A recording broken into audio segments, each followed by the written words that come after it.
이번에 강의하게 될 제22강에서는 연나라 제상의 섭정에 관한 혼란에 의하여 제나라는 연나라를 정복하게 되고, 이에 정복당한 연나라는 다시 제나라에게 보복하기 위하여 많은 인재들을 영입하는 단계에 이르는 부분을 말씀드리기로 하겠습니다.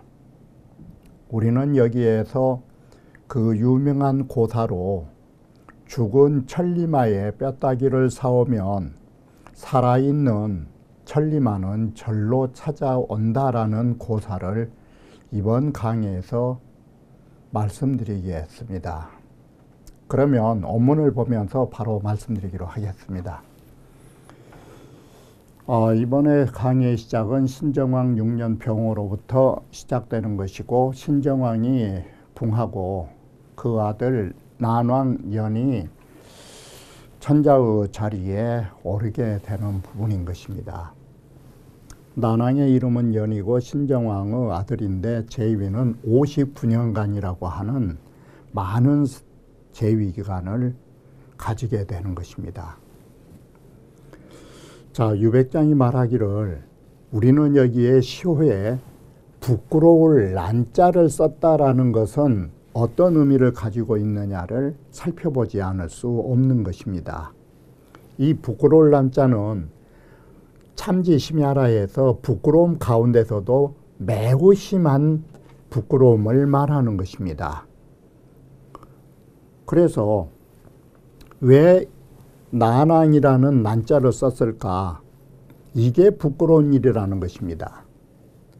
주나라의 왕실이 경미위약하여 너무나 세력이 미약해가지고, 그래서 바로 이 난왕은 어땠냐면 이쪽 저쪽으로 동주서주를 오가면서 기주를 했다라는 것은 더부살이처럼 이렇게 유랑을 했다라는 것입니다. 바로 천자라는 권위를 가지고 너무나 국력이 미약하여 이곳저곳으로 떠돌아다닌다라는 그 자체가 좋기 이것이 매우 부끄러운 일이다라는 것입니다. 바로 제왕으로서 부끄러운 일을 했기 때문에 그의 시호를 난자를 쓰게 됐다라고 말한 것입니다. 그런데 이 시법에는 사실은 본래 이 부끄러울 난자에 관한 설명은 없는 것입니다. 이것은 시호를 짓는 법에 있을 수 없는 시호를 붙여놓은 것입니다. 자, 어떻게 보면 난왕이라 하는 것은 주나라 왕실의 마지막을 장식하는 천자로 보아야 할 것입니다. 그런 의미에서 부끄러운 천자라는 말이 성립될 수 있는 것입니다. 정미원년이라, 자, 제선왕이 연나라를 정벌하여 연왕 쾌를 죽이는 것입니다. 바로 이것이 맹자에 등장하는 부분인 것입니다. 그런데 연나라의 혼란도 문제이지만 제선왕도 역시 훌륭한 임금은 아니었다라는 것입니다. 이런 측면에서 보면 이걸 벌거리 되는 것입니다. 걸처럼 포악한 사람으로서 포악한, 바로 여기에 걸은 제선왕의 그 포악함으로서 연나라의 포악함을 정벌한 것이기 때문에, 어진 사람이 포악한 임금을 정벌한 것이 아니기 때문에 제나라는 바로 이것 때문에 망할 수밖에 없는 화근을 안고 이 전쟁을 시작한 것입니다. 요즘 사람들이 흔히 말하는 이게 성공의 독배인 것입니다. 연나라를 정벌해서 성공을 했지만 그것이 훗날 제나라가 망하게 될 수밖에 없는 독배가 되는 것입니다. 이러한 역사의 쳇바구니가 시작되고 있다라고 보면 되는 것입니다. 연나라 제상인 자지가 위왕 3년에 연나라 왕 노릇한 지 3년 만에 국내 대란위원을 연나라는 크게 혼란에 빠지게 되었고, 이 혼란을 기회로 삼아서 재선왕이가 연나라를 정벌하여 취자지 해제하고 바로 이 연나라의 재상 자지를 취하여 잡아서 그 혹독하게 그를 젓갈로 담는 형벌에 처하고 뿐만 아니라 마침내 연나라 왕인 쾌까지도 모두 죽여버리는 이런 결과를 낳게 되었던 것입니다. 자, 이렇게 해서 연나라는 거의 망해버린 것입니다. 그런데 바로 그 연소왕이 죽고 나서, 바로 그 연왕 쾌가 죽고 나서 그의 아들 소왕이 왕위에 오르면서 보복의 길을 가게 되는 것입니다. 그것이 뭐냐면 그 고사가 연전 과계하니 현사가 계왕이라 연나라에서 과계라고 하는 대단치 않은 인재이지만 인재랍시고 대접을 했더니 과계보다 더 훌륭한 인재들이 줄이어서 연나라를 찾아오게 되고 이것이 제나라 정벌을 나서게 되는 계기가 마련된다라는 것입니다. 자, 이 단락은 두 단락으로 되어 있는데 우리는 앞서서도 말씀드렸듯이 대통령과 같은 제왕은 무능한 게 문제가 아닌 것입니다. 무슨 정신을 가지고 정치를 하느냐라는 그 소명의식이 가장 중요한 것입니다. 여기에서도 마찬가지인 것입니다. 패망한 연나라를 부흥시키기 위하여 연소왕은 즉위하여 제나라의 보복을 꿈을 꾸는 것입니다. 바로 이 정신이 제나라를 멸망시키고 다시 연나라를 복원시키는 것입니다. 그래서 소왕이 즉위하면서 연나라, 제나라에 대한 보복으로서 지난날 치욕을 다시 씻어내고자 노력하는 것입니다. 그러기 위하여 인재들을 불러들인 것입니다. 그럴 때 과계는 뭐라 했느냐?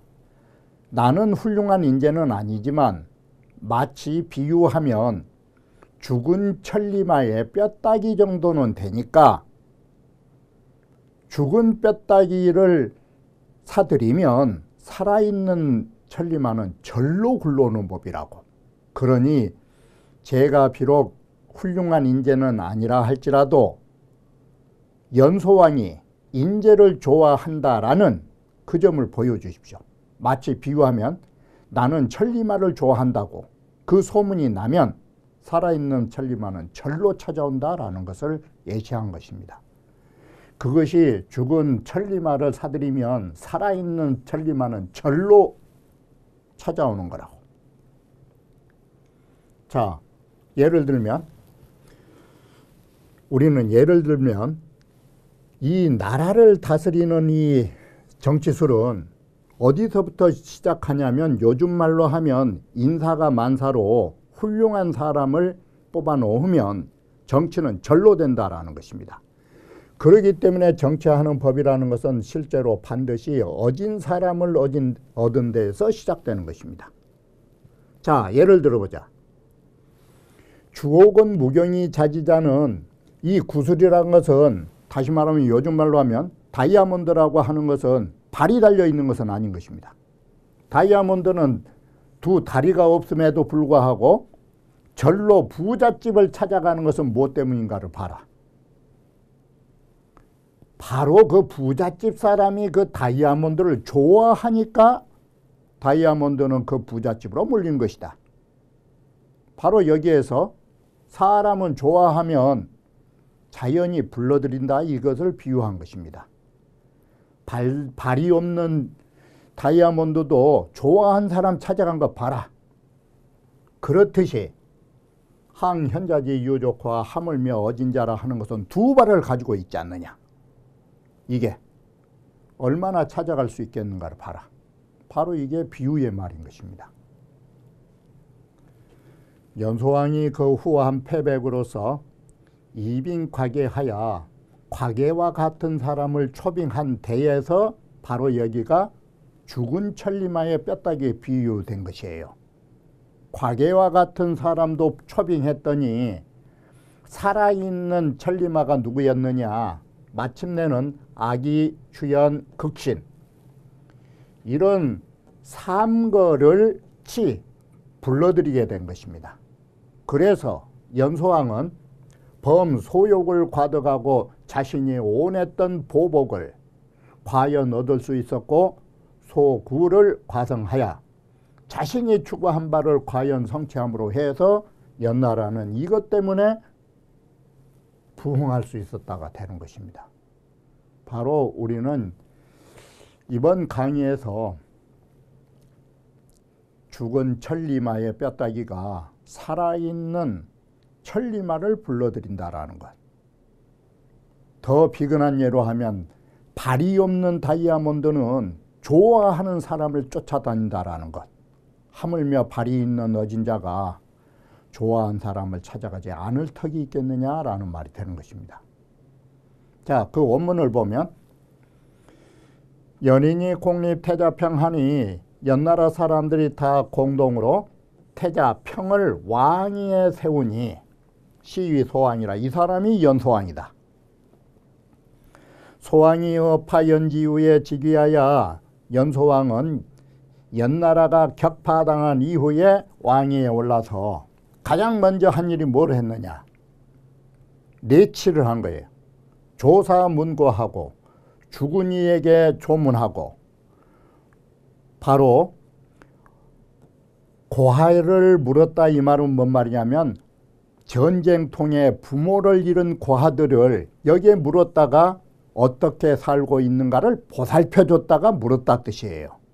이런 어린 고하들을 보살펴주고 여 백성통 감고하고 백성들과 고락을 함께 하였고 비신 후패하여 바로 이것이 내치라면 자 비신 후패부터는 뭐냐?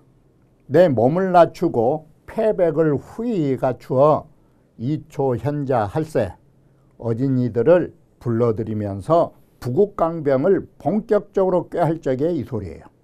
그럴 적에 과계에게 말했다. 제인 고지국난하야. 자기 임금이라고 하는 것이 자칭 겸손하게 쓸 때 고자를 써요.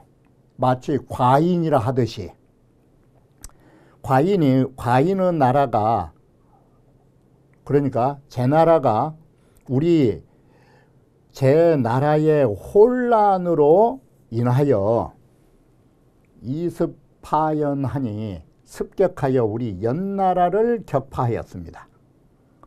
고 극지 연소역소하여 저는 과인은 연나라가 적고 우리 국력이 적어가지고 부족이거나 넉넉히 제 나라에 보복할 수 없다라는 사실을 지극히 제가 잘 알고 있습니다. 하지만 성덕현사여 공국하여 참으로 내가 훌륭한 인재들을 얻어서 그와 더불어 나라를 함께 다스리면서 이 소리예요. 이설 선왕지치 바로 우리 선왕의 우리 아버님의 패망의 치욕을 씻고자 하는 것이 저의 소원인 것입니다. 그러니 선생은 시 가자오던 선생은 가당한 사람을 보거든 이 말은 여기에 가당한 인재가 알고 계시거든 득신사직케 하라. 바로 제가 몸소 그를 섬기도록 하여 주십시오. 인재를 좀 추천해 주면 참 좋겠습니다. 그러자 과계가 어떤 고사를 내느냐. 자, 과계왈 고지인군이 유의천금으로 사연이나야. 이게 비유법을 먼저 쓴 거예요. 옛날 어떤 임금이 이름 모를 임금이 천금을 내려주면서 이 소리가 천금으로서 연인이란 사람을 시켜가지고 구 천리마자라니 천리마를 구하는 임금이 있었습니다. 그런데 마이사라 천리마를 어디가 있다라고 해서 천리마 사러 갔더니 그 천리마는 이미 벌써 죽어버렸습니다. 그래서 매기골 500금이 반연을 그 천리마의 뼈다귀를 500금을 주고 사서 되돌아오자 그 임금이 대로한데 죽은 뼈다귀가 천리마 뼈다귀가 달릴 수는 없지 않잖아요. 이게 이 아무 쓸모자가 없는 뼈다귀 사왔다라고 대로하자 그 심부름 갔던 연인이 뭐란 말을 하느냐. 사마도 참해진이 죽은 말도 또한 이렇게 사왔으니 항생자호와 하물며 살아있는 천리마가 안 올 것 같습니까? 마 금지의리다. 천리마는 지금 바로 찾아올 것입니다. 천리마가 지금 우리나라를 찾아서 달려오고 있을 것입니다. 자, 그랬듯이 불기년에 천리지마 지자삼이라 하니 1년이 채 안 되었을 적에 정말로 살아있는 천리마가 그 사람에게 찾아오는 말이 3마리나 됐다라는 고사가 있습니다. 그렇듯이 오늘날 왕께서 반드시 훌륭한 선비를 불러드리고 싶다면 선종 예시하소서. 먼저 죽은 천리마와 같은 과계로부터 시작하시면 항현어 외자 하물며 저보다 훌륭한 인재들이 기온 천리제일이 있고 어찌 천리길을 멀다 여기겠습니까? 천리길을 멀다 여기지 않고 바로 찾아오는 훌륭한 신하들이 있을 것입니다. 바로 그 말을 듣고 이에 소왕이 위외하여 과계를 위하여 개축궁하고 바로 이 과계가 머물 집을 잘 개축을 해주고 이 소리예요. 개축궁하고 사사지하니 과계를 스승처럼 섬기니 바로 여기에는 뭔 뜻이냐면 과계는 이 소재의 봉대우예요. 하찮은 제주의 인물임에도 불구하고 큰 대우를 받고 있다 이 소리예요. 이게 바로 이렇게 해서 과계를 먼저 등용했더니 어시의 모든 훌륭한 선비들이 사쟁 취연하야 선비들이 다투어서 연나라로 달려와 가지고 자 죽은 천리마 뼈다귀 샀더니 살아있는 천리마 3마리 오듯이 그대로 연출된 것이에요. 악이라는 천리마는 위나라 땅에서 바로 연나라로 찾아갔고 극신이라는 천리마는 바로 조나라에서 연나라로 찾아가니 연소왕이 이 악의로 위악영하여 악의로서 악영을 삼아서 이미 국정하다 바로 연나라 국정을 그에게 맡겼더라라는 것이에요. 자, 이렇게 하면서 연나라는 차근차근 제나라에 대한 보복을 준비해 간다라고 말하는 것입니다. 자, 사평에 보면 운운한 연소조갑을조하여 연소공이 그 나라가 제대로 만들어지지 못한 이런 혼란의 시대를 만나서가 가부조예요. 집안이 다 망가져 버렸다를 가부조라고 쓰면 되는 거예요. 집안이 제대로 있지 못한 이런 시대를 만나서 파멸지여에 몽땅 멸망한 그 나머지에 위중소리반이 바로 이 중이라는 것이 모든 국민에 의하여 왕위에 서게 되었으니 정요위 군부 보고라도 바로 곧 군부를 위하여 온수를 갚고자 해도 의약 쇠미 불능게하라 마땅히 너무나 미세해서 능히 구제하지 못할 것처럼 우리는 객관적으로 보인다. 몽창 망해버렸으니까. 그럼에도 불구하고 연나라는 조사문생을 했고 죽은 자에 대하여 위문하고 살아있는 자를 보살펴 주었고 친연하사하며 어진 이를 친히하고 선배에게 몸을 낮췄으며 위임하게 하여 아기에게 국정을 위임하여 사지벌제하여 아기로 하여금 이 아기로 하여금 제 나라를 정벌하여 6월지간에 그렇게 큰 연나라를 6개월 만에 하제 70여 성하니 제 나라 70여 성을 항복시켰다. 그러니 기치요유약시지오니온 바로 이렇게 훌륭한 인재를 등용하고 바로 통치자가 이러한 확고한 신념과 이상을 가지고 정치를 하면 그 다스린 공효가 오히려 이와 같이 빨라요. 1년도 아니고 6개월 만에.